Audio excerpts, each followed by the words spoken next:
Okay, we can move on now and look at some of the day's business news with Cole Stangler, who is with us now here in the studio. And Cole, we're starting with one of the world's largest mining companies, where top executives have resigned over the destruction of a prized archaeological site down under in Australia. That's right, Thomas. Rio Tinto CEO Jean-Sébastien Jacques says he plans to step down by March at the latest. A couple of other senior figures also slated to leave by the end of the year. And it's all over a 46,000-year-old Aboriginal cave, something the world's second largest mining company destroyed back in May as it aimed to expand an iron ore mine in the area. Indigenous groups had widely condemned the move, but so had company shareholders, with that criticism apparently growing too large to ignore. James Wilson has the details on what it all means for Rio Tinto and the mining sector at large. It's been heralded as a victory for Aboriginal rights and shareholder activism.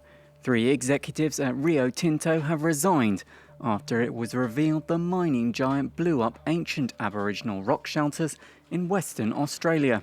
In a sector where companies' records on climate issues and ethics are increasingly under the spotlight, shareholders revolted. Many were furious that the news could hit the company's long-term prospects. And on Friday, it was announced the CEO and his 2 deputies would be leaving Rio Tinto. What happened in Juukan was wrong, and we're determined to ensure that the destruction of a heritage site of such exceptional archaeological and cultural significance never occurs again at a Rio Tinto operation. In 2019, sales of iron ore extracted from Western Australian mines grew to €60 billion. But this means the industry often comes into conflict with the land's traditional owners. Priceless Aboriginal art has been destroyed before, and community leaders are calling for fundamental change. We're also calling for a systemic and forensic review of their systems and processes and policies, and it needs to be Aboriginal-led. I've been talking to a lot of mining companies of recent time, and everyone that I talk to is non-Aboriginal and they're doing, Aboriginal business. So it needs to be Aboriginal-led, and we need change. There are, however, some tentative signs of change already. In June, Rio Tinto's rival BHP announced it was pausing the expansion of a mine in order to consult with Aboriginal leaders on how best to preserve Indigenous works of art in the area. Now, earlier Friday, Eurozone finance ministers met in Berlin. They emphasized their commitment to fiscal stimulus, though talk also surfaced over a possible Europe-wide tax on digital services, something France was pushing before the pandemic. The country's finance minister says it's even more necessary today. Take a listen. Chacun voit bien que les grands vainqueurs de cette crise économique, ce sont les géants du digital. Ce sont eux qui ont profité de cette crise.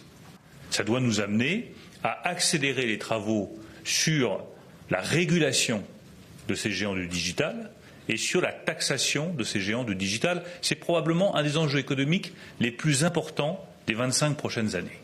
Et il est temps que l'Europe soit à la hauteur des attentes de ses concitoyens et décide au lieu de se contenter de commenter. Let's take a look now at Friday's trading action. It was an up-and-day on Wall Street to close out the week. Dow Jones finishing in positive territory, as you can see there, up around 0.5%. Shares on the tech-heavy Nasdaq, meanwhile, down 0.6%.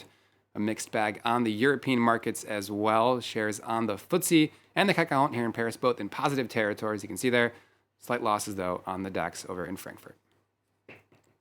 Now, among the sectors hardest hit by the ongoing crisis is aviation, where layoffs and pay cuts have become the norm. In Zurich, Switzerland, airport workers are facing proposed wage reductions of 15%. They protested against it earlier on Friday. The companies here are demanding too low, more and more this earning because of the crisis.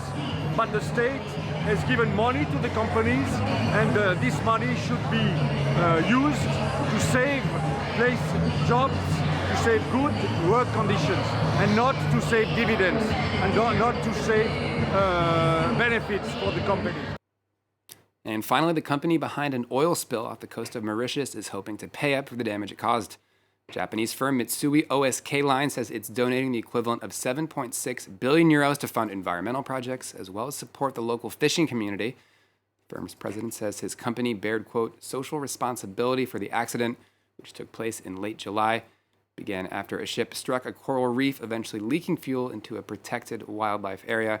Thomas obviously doesn't make the accident disappear, but the amount of money on the table here, we're talking about 7.6 billion euros, certainly speaks to how serious this disaster was. Okay, Cole Stangler with the business news. Thank you very much.